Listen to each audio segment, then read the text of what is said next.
রাজ আজ ফোনও করছে না, টুকটুকিও বাইরে আছে। মিনসি কি আজ কাজে যায়নি নাকি?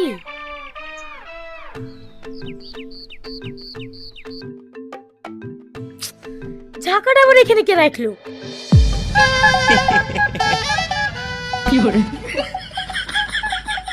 তুমি ঝাঁকার ভিতরে কি করছো?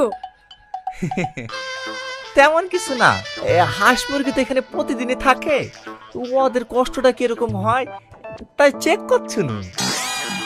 আমি সব বুঝি, তুমি আমাকে সন্দেহ করো। আমার ফোন ধরার লেগে এখানে লুকিয়ে আছো। তোমার যদি অতই সন্দেহ হয় আমাকে ডিভোর্স দিয়ে দাও না। কথাটা তুই খারাপ বলিস নি, তা দিলেও হয়। যা বলবো জোরে বলো, বিড়বিড় করো না। বেলা হয়ে গেছে, খাবার কর, আমি ঘরে গিয়ে একটু ঘুমাই গিয়ে। খাবার করা হয়ে গেছে, যাও ঘরে এসে খুলে খাও গা। ঠিক আছে।